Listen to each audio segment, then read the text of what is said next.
Hi friends, நான் தான் சுமதி நாகேந்திரன். உங்கள் சாய் ஸ்மார்ட் டியூஷன் சேனல்லேருந்து பேசுகிறேங்க. இன்றைக்கி நம்ம ஆரோக்கியமான பால் கொழுக்கட்டை எப்படி செய்கிறதுன்னு பார்க்கலாம். அதுக்கு முன்னாடி இந்த வீடியோ நமக்கு ஸ்பான்சர் பண்ணுறவங்க ஜென் ரிவ்யூஸ் ஆன்லைன் போர்ட்டலுங்க.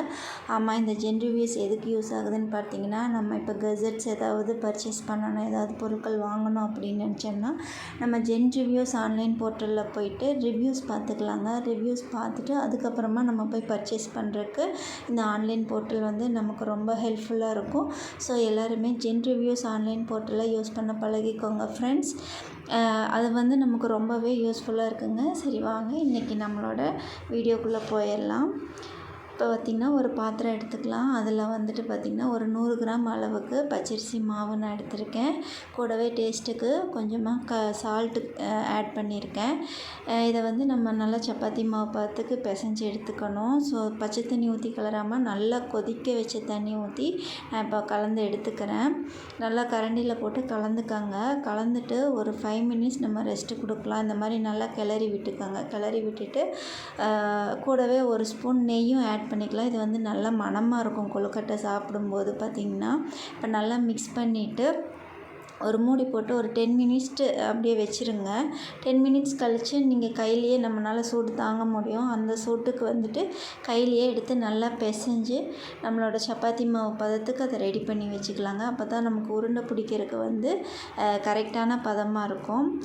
இப்போ பார்த்திங்கன்னா இந்த மாதிரி நம்ம ரெடி பண்ணி வச்சுக்கணும். அதில் சின்ன சின்ன பீசஸாக எடுத்துகிட்டு சின்ன சின்ன உருண்டைகளை நம்ம பிடிச்சி வச்சுக்கலாம். உருண்டைகளாக தான் பிடிக்கணும்னு அவசியம் இல்லை. நமக்கு என்னென்ன ஷேப்பு நமக்கு பிடிக்குமோ அந்த மாதிரி நம்ம ரெடி பண்ணி வச்சுக்கலாம். ஏன்னா இந்த மாதிரி செய்யும்போது குழந்தைங்க வந்து விரும்பி சாப்பிடுவாங்க. ஒவ்வொரு ஷேப் இருக்கும்போது இந்த மாதிரி ரெடி பண்ணி வச்சு இதுக்கு இனிப்பு டேஸ்ட்டுக்கு பார்த்திங்கன்னா நான் வெல்லம் எடுத்திருக்கேன். நம்ம மாவு போட்ட கிண்ணத்துலேயே ஒரு கிண்ணம் அளவுக்கு வெல்லம் எடுத்து அது கூட ஒரு அரை கிளாஸ் தண்ணி மட்டும், அரை கிளாஸை விட கம்மியாக தண்ணி ஆட் பண்ணி அதை பாகுக்கு நம்ம ரெடி பண்ணிக்கலாம். இப்போ பார்த்திங்கன்னா ஒரு பாத்திரத்தில் தண்ணி கொதிக்க வச்சுருக்கேன். இப்போ நம்ம உருட்டி வச்சுருந்த அந்த கொழுக்கட்டை உருண்டைகள்லாம் எடுத்து இந்த கொதிக்கிற தண்ணியில் ஒன்றா ஆட் பண்ணிக்கலாங்க. மொத்தமாக போட்டுறக்கூடாது. மொத்தமாக போட்டோம்னா எல்லாமே உடஞ்சிரும். ஸோ ஒன்றா போட்டுட்டு நல்லா அது வேகிறதுக்கு டைம் கொடுங்க. 5 to 10 மினிட்ஸில் நல்லாவே வெந்துடும். ஏன்னா நம்ம ஆல்ரெடி கொதிக்கிற தண்ணி ஊற்றி நம்ம அதை வந்து மிக்ஸ் பண்ணி வச்சுருக்கோம். ஸோ இதில் வந்து ஒரு 10 மினிட்ஸில் நல்லா வெந்துட்டு வந்துடும். அதுக்கப்புறம் பார்த்திங்கன்னா இப்போ வெள்ளை பாகு ரெடி ஆயிடுச்சு. அந்த பாகை எடுத்து நான் அந்த கொழுக்கட்டை கூட நான் ஆட் பண்ணிக்கிறேன். ஆட் பண்ணி ஒரு 2 நிமிஷம் நல்லா கிளறி விட்டுக்கோங்க. இப்போ பார்த்திங்கன்னா தண்ணியாக இருக்க மாதிரி இருக்கும். இதுக்கு நம்ம என்ன பண்ணலான்னா, அதுக்கு முன்னாடி நான் சுக்கு ஏலக்காய் பொடி தட்டி போட்டிருக்கேன் நல்ல மணத்துக்கு. இப்போ கொஞ்சம் கெட்டி பதமாக கொடுக்கறதுக்கு கொஞ்சம் அரிசி மாவை நம்ம தண்ணியில் கலந்து அது கூட ஆட் பண்ணிக்கலாம். அந்த சுக்கு ஏலக்காய் பொடி தாங்க இந்த பால் கொழுக்கட்டையோட ஹைலைட்டே. நம்ம சாப்பிடும்போது அந்த சுக்கு டேஸ்ட்டு நல்லா நம்ம தொண்டைக்கு படும்போது நல்ல கோல்டெல்லாம் இருந்தால் கூட நல்லா சரியாயிடும். அதுக்கப்புறம் பார்த்திங்கன்னா ஒரு அரை மூடி தேங்காயை பால் எடுத்து வச்சுருக்கேன். அதையும் இது கூட நம்ம ஆட் பண்ணிக்கலாம்.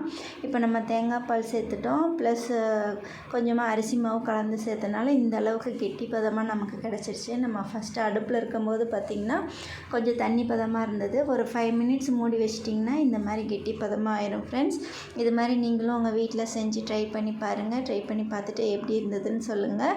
உங்கள் குழந்தைகளுக்கும் செஞ்சு கொடுத்து அவங்களையும் ஹாப்பியாக ஃபீல் பண்ண வைங்க. ரொம்ப டேஸ்டியான அண்டு ஹெல்த்தியான ஒரு ஸ்நாக் ஃப்ரெண்ட். இது எல்லாருமே செஞ்சு பாருங்கள். என்னோடய வீடியோ பார்த்ததுக்கு ரொம்ப நன்றி. உங்கள் எல்லாருக்குமே இது பிடிச்சிருந்ததுன்னா லைக் பண்ணுங்கள், ஷேர்